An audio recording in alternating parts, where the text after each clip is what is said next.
Provo 911, what's the location of your emergency? Fire. 7 foot south. What's the location? East west. Alder's apartment, number 154. What's the problem there? Fire. There's a fire? Fire. Fully engulfed. The windows are exploding. Okay, I'm going to dispatch the paramedics. Hold on. There's a lady trapped upstairs. She can't get out. There's a lady trapped. There might be 1 or 2 people trapped upstairs. You think somebody's trapped upstairs? I see one person trapped upstairs trying to get out the window. All units on scene, this will be a defensive fire at this time. This will be a defensive fire. On January 20th, 2009, around 5:30 a.m., a fast-moving fire in a Provo apartment complex claimed the life of 55-year-old Karen Jorgensen. She was unable to escape from her second-story apartment. Another resident, a 38-year-old male, received serious injuries when he jumped from his second-story apartment. Less than 2 months later, on March 4th, 38-year-old Douglas Erickson died in a slow-moving fire in his second-story Provo apartment. Dispatch Battalion 21's arrived. I have a 2-story residential structure, heavy fire showing. I have people trapped. First in, engine 24, you will be on rescue. I need to ladder this structure. March 14, 2011, Karen Murray, age 67, and Catherine Crane, age 63, died in a fire in their Provo apartment complex. The third victim, Jeanette Spar, narrowly escaped death by jumping from her second-story window. She was critically injured. Jeanette's friend, Jessica Sager, also jumped from the second story and fortunately received only minor injuries. The circumstances surrounding each of these fires were different, but the outcome was the same for Karen Jorgensen, Douglas Erickson, Karen Murray, and Catherine Crane.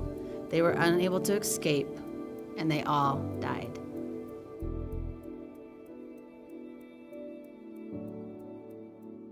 In Provo, we have a large number of multifamily dwelling units. We have a large number of students that attend BYU, UVU, and other local colleges that live in Provo. We also have a number of families of all sizes and all ages that live in multifamily dwellings. Of course, we're concerned about all of the residents that live in Provo, but in light of the recent fatalities that we've experienced in Provo, we're particularly concerned about the ability of those who live in multifamily dwellings to get out in the event of a fire. According to a recent released report on civilian fire fatalities issued by the U.S. Fire Administration, 75% of all civilian fire fatalities in the United States are a result of fires in residential buildings. In Provo, 4 of the last 5 fire deaths occurred in multiple family dwellings. All 4 of the deaths occurred in units above the ground level.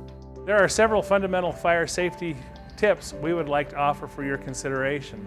One of the leading causes of fires in Provo is food left unattended on the stove. We respond to, on average, 1 of these calls every month.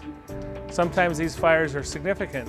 In 2009, we had a fire in a 4-plex as a result of unattended cooking that resulted in $200,000 of damage and displacement of 4 families. As a preventative measure, we suggest that you carry a utensil or wear an apron when you're cooking.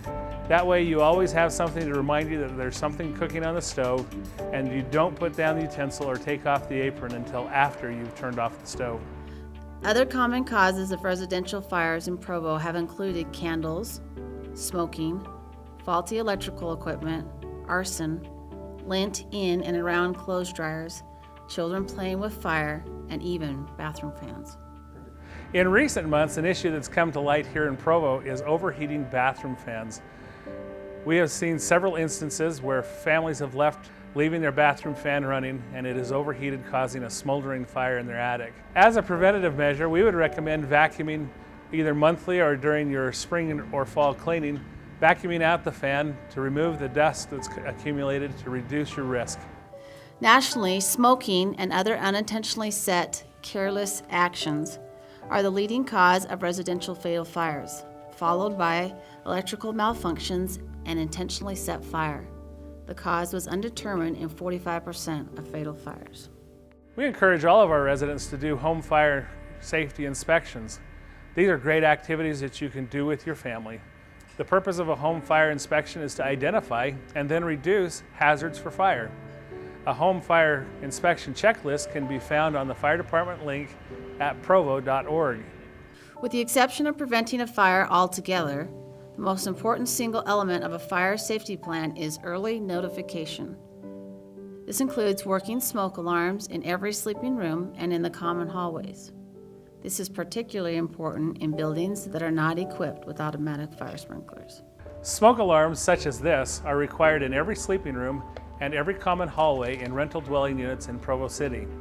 This is required by the Provo City Code, and the International Fire Code is adopted by the state of Utah. Smoke alarms are to be installed and maintained according to the manufacturer's recommendation. There are two kinds of smoke alarm, battery operated and hardwired with a battery backup. We recommend that you change the battery in all of your smoke alarms every time you change your clocks.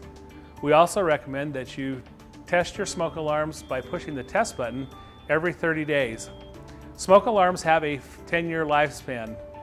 They are required to be thrown away and replaced at the conclusion of that 10-year lifespan. We recommend a carbon monoxide detector on every level of your home. If you're the property manager or owner of a multi-family apartment building, you're required to provide smoke alarms in every sleeping room and in common hallways of your building. If you're a tenant and you don't have a smoke alarm in every sleeping room, contact your property manager.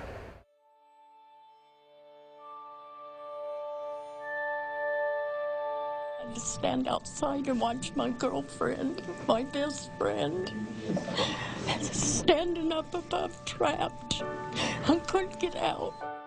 If you live in a multi-family dwelling, regardless of how careful you are, you may be at risk of fire due to neighbors who may not be as conscientious as you are. Of those residents who died in the most recent fires in Provo, 2 out of the 4 were victims of a fire that started in someone else's apartment. By the time they were aware of the fire, it was too late for them to escape.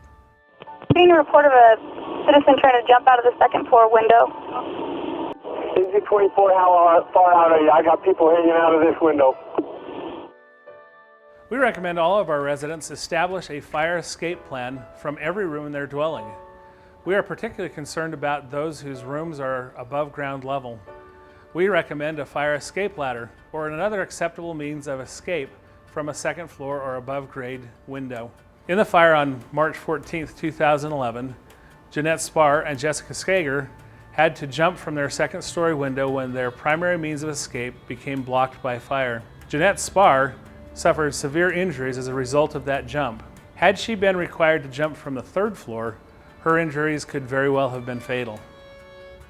It's important to remember that unlike what's portrayed in the movies or on television, you can't necessarily rely on the fire department to get you out in the event of a fire. On the night of March 14, 2011, the fire department was on scene just 6 minutes after the first 911 call, but it was too late to save Karen Murray or Catherine Crane. The theme of National Fire Prevention Week is Protect Your Family from Fire. Provo Fire and Rescue echoes and supports this message. You can protect your family from fire by integrating simple, easy-to-do fire safety practices into your everyday life. In summary, you can reduce the risk of fire in your residence by conducting regular fire safety inspections. A home inspection checklist can be downloaded from the Provo Fire and Rescue website or from the National Fire Protection Association. Early notification is essential. Be sure you have working smoke alarms in every sleeping room and common hallways.